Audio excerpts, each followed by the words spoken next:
प्रिय छात्र छात्राओं, आपका इस व्याख्यानमाला में स्वागत है। पिछले व्याख्यान में हमने भावात्मक निबंधों पर चर्चा की थी। हम आगे बढ़ते हुए आज विचारात्मक निबंधों पर चर्चा करेंगे कि विचारात्मक निबंध क्या होते हैं, इनमें किन चीज़ों का ध्यान रखा जाता है, या कौन सी शैली का प्रयोग इनमें होता है, या इनके अंतर्गत भी क्या और कोई उपविभाजन होता है। वो सभी बातें हम आज के इस विचारात्मक निबंध शीर्षक के अंतर्गत अध्ययन करेंगे। तो जब हम विचारात्मक निबंधों पर चर्चा करने की बात करते हैं तो सबसे पहले ध्यान विचार शब्द पर ही जाता है कि ये विचार शब्द क्या होता है।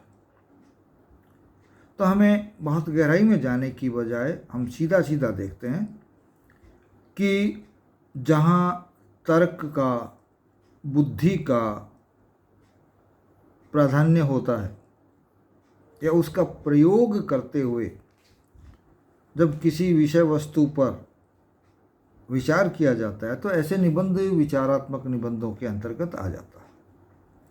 तो हम कह सकते हैं कि ऐसे निबंध जिनमें तर्क, बुद्धि और विचार का प्राधान्य रहता है वो निबंध विचारात्मक निबंध कहलाते हैं।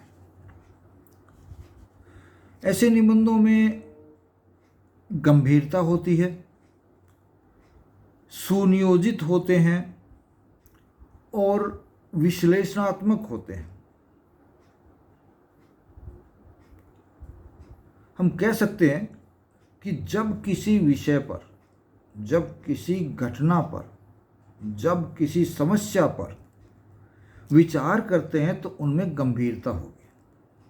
जब ऐसे निबंध होंगे तो उनमें, और गंभीरता के साथ साथ उसमें एक नियोजन होगा, सुनियोजन होगा, व्यवस्थित होंगे, और जो भी तथ्य आएंगे उनका विश्लेषण भी इसमें हमको मिल जाएगा। यह विश्लेषण किया जाता है जिस किसी भी विषय वस्तु पर विचार किया जाता है। एक और जो खासियत इसके साथ जुड़ी होती है वो है कि इसमें जब विचार किया जाता है तो निश्चित रूप से पहले से कोई विचार यदि है तो उसका खंडन या मंडन भी किया जाता है, या खुद भी कोई नया विचार यदि रखते हैं तो उसका भी मंडन किया जाता है। खंडन और मंडन का यहाँ क्या अर्थ लेंगे हम, कि पहले से जो विचार स्थापित है उस विचार को तर्कपूर्ण तरीके से हम नकारें। हम कहेंगे नहीं, ऐसा नहीं होता। और मंडन के अंतर्गत वो विचार आएंगे जो पहले से स्थापित विचार हैं उन विचारों को सही बताते हुए उनको और अधिक मजबूत करते हैं या उनका समर्थन करते हैं। इसके साथ साथ जब खंडन मंडन होता है तो खंडन मंडन करने के लिए बहुत अधिक ज्ञान की आवश्यकता होती है। तो ऐसे निबंध ज्ञान राशि के उद्भूत भंडार होते हैं, बहुत बड़े भंडार होते हैं, स्वतः ही अपने आप में ये ज्ञान के भंडार होते हैं। और उसका परिणाम क्या होता है, जब ज्ञान के भंडार हैं तो यहाँ से हमें विषय की जानकारी मिलेगी, और जानकारी भी गंभीर जानकारी। जब किसी विषय पर हमको गंभीर जानकारी मिलती है तो पाठक जो कि उस निबंध को पढ़ता है, या जो भी व्यक्ति जो उस निबंध को पढ़ता है, उस निबंध को जानने की कोशिश करता है, उसके बौद्धिक चिंतन का मार्ग खुल जाता है। तो ऐसे निबंधों को जब जो कोई व्यक्ति पढ़ता है, जो पाठक पढ़ता है, तो उसके बौद्धिक चिंतन का मार्ग स्वतः ही खुल जाता है। पाठक को इसका आस्वादन आना शुरू हो जाता है। अब ये है कि जब बौद्धिक चिंतन का मार्ग खुलता है तो बौद्धिकता का मतलब ये नहीं होता कि कोई अनुभूति नहीं होती हो। अनुभूति तो होती है, बिना अनुभूति के मेरा तो ये मानना है कि बौद्धिकता ही नहीं आएगी और चिंतन भी नहीं आएगा। हाँ, यदि ज़्यादा अधिक मात्रा में बौद्धिकता है तो वो फिर एक अलग चीज़ हो जाती है, वो भावों से थोड़ी दूर हट जाती है। तो यहाँ निश्चित रूप से ये कहा जा सकता है कि ऐसे निबंधों को, जिन्हें हम विचारात्मक निबंध के रूप में यहाँ जान रहे हैं, हमारे विद्वान बौद्धिक चिंतन के, बौद्धिक क्षणों के या बौद्धिक चिंतन के क्षणों की अनुभूति कहते हैं, या ये मानते हैं कि कहा जा सकता है। क्या कहा जा सकता है? बौद्धिक चिंतन के क्षणों की अनुभूति का, अपने अनुभूति इनको कहा जा सकता है।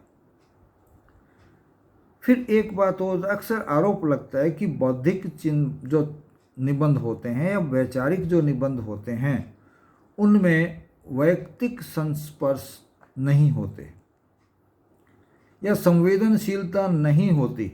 ऐसा नहीं होता। उसकी बजाय यदि हम ये कहें, जो कि इस तरह के निबंधों में पाई जाती है, तो हम कह सकते हैं कि वैयक्तिक अनुभूतियों का संस्पर्श बहुत ही क्षीण होता है, फिर भी इनमें संवेदनशीलता पाई जाती है। संवेदनशीलता फिर भी पाई जाएगी, चाहे बौद्धिकता इनमें ज़्यादा हो या चिंतन इनमें अधिक हो। अब जो ऐसे चिंतन होते हैं या ऐसे जो निबंध होते हैं जिनमें बौद्धिकता हो, जिनमें चिंतन हो, जिनमें वैचारिकता हो, तो उनके विषय कैसे होंगे? निश्चित तौर पर विषय भी गंभीर ही होंगे। ऐसे निबंध अक्सर साहित्यिक विषयों पर, नैतिक विषयों पर, राजनीतिक विषयों पर, सामाजिक विषयों पर, आर्थिक विषयों पर या आर्थिक समस्याओं पर लिखे जाते हैं, या ऐसी समस्याओं को जो साहित्य से जुड़ी है, राजनीति से जुड़ी है, नैतिकता से जुड़ी है, सामाजिकता से जुड़ी है, अर्थ से जुड़ी है, उन समस्याओं पर विचार प्रस्तुत किए जाते हैं। तो जीवन के जितने भी गंभीर क्षेत्र हैं जो जीवन को प्रभावित करते हैं, उन सब विषयों को ऐसे निबंध, जिन्हें हम वैचारिक निबंध या विचारात्मक निबंध कहते हैं, वो अपने भीतर समाहित किए हुए होते हैं। तो इस तरह के विषयों को समाहित करने के लिए उनमें एक और विशेषता आवश्यक, हालांकि वो सब में है आवश्यक तो, लेकिन इनमें ये थोड़ी अधिक होनी चाहिए और वो दिखाई भी देती है। वो क्या है? तटस्थता का भाव। विषय चाहे लेखक के अनुकूल हो, विषय चाहे लेखक के प्रतिकूल हो,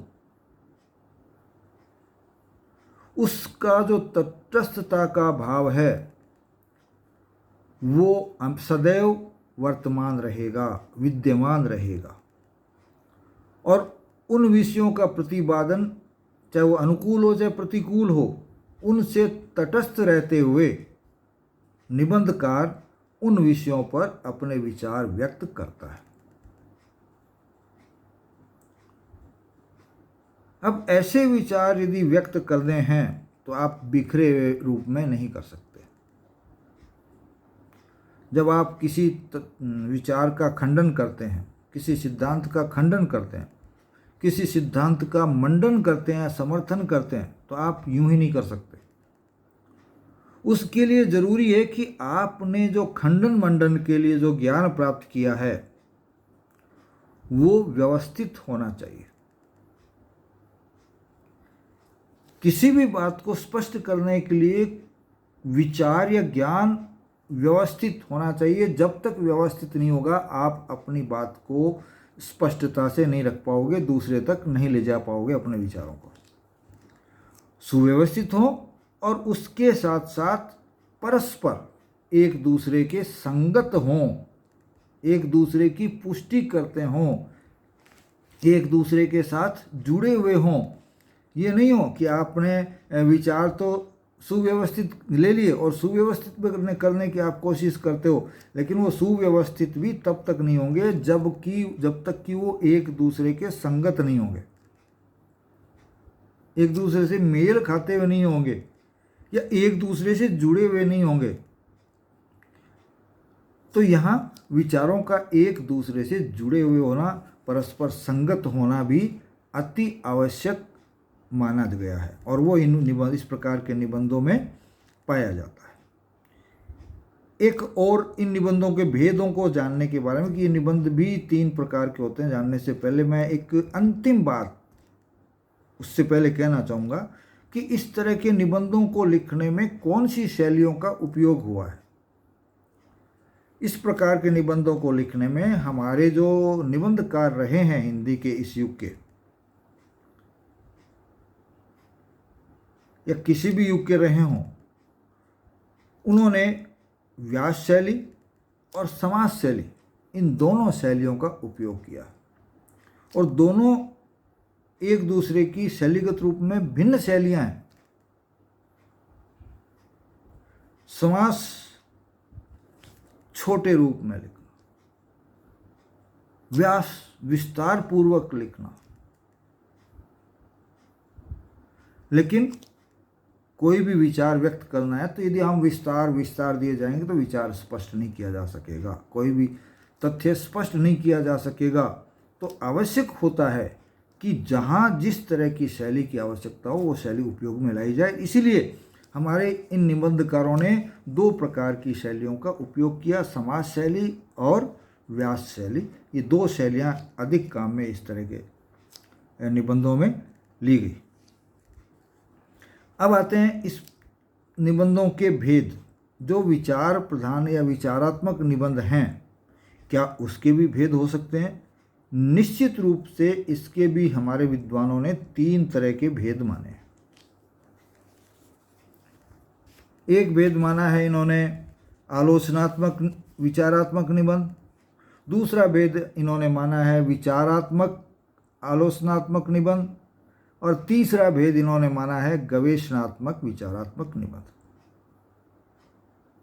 3 भेद हो गए, आलोचनात्मक, विवेचनात्मक और गवेषणात्मक।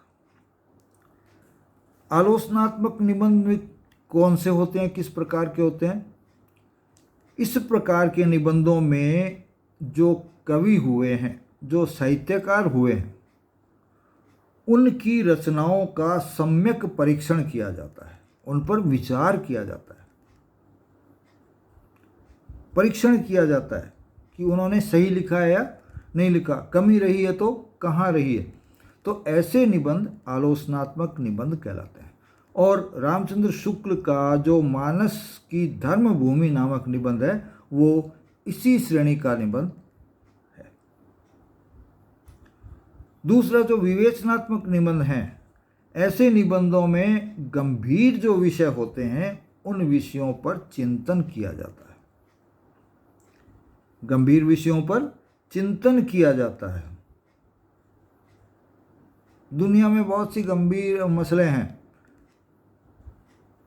उन मसलों पर चर्चा करनी जरूरी होती है, निबंधों के माध्यम से भी होती है। तो निबंधों में ऐसे निबंध जो होते हैं जिन्हें हम विवेचनात्मक निबंध कहते हैं, उनमें विवेचना की जाती है, गंभीर विषयों पर उन पर चिंतन किया जाता है।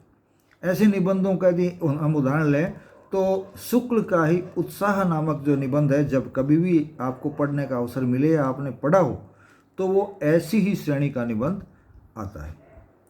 अब जो तीसरा भेद निबंधों का हमने लिया है वो है गवेषणात्मक निबंध। ऐसे निबंधों में क्या होता है? इस तरह के निबंधों में जो हमारे प्राचीन ग्रंथ हैं, हमारे जो इतिहास संबंधी ग्रंथ है, या हमारा जो इतिहास है, हमारा जो धर्म है, हमारा जो दर्शन है,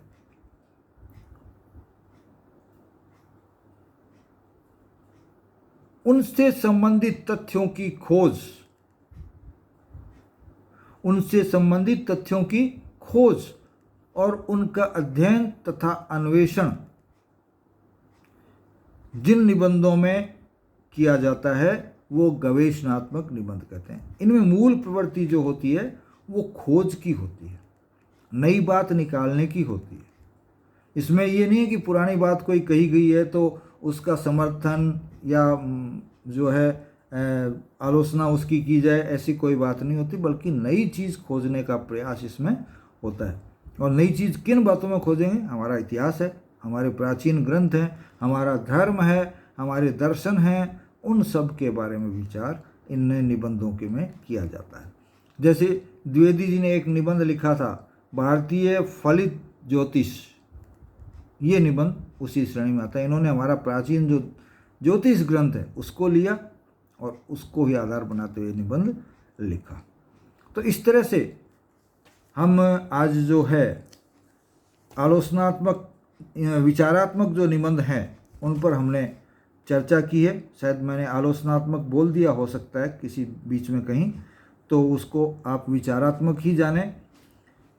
तो विचारात्मक निबंध जो है उस पर आज हमने किया कि ऐसे निबंध जिनमें तर्क, बुद्धि और विचार का प्राधान्य रहता है वो विचार प्रधान निबंध कहलाते हैं। इनमें गंभीरता होती है, विषय की सुनियोजितता होती है और विश्लेषणात्मकता होती है।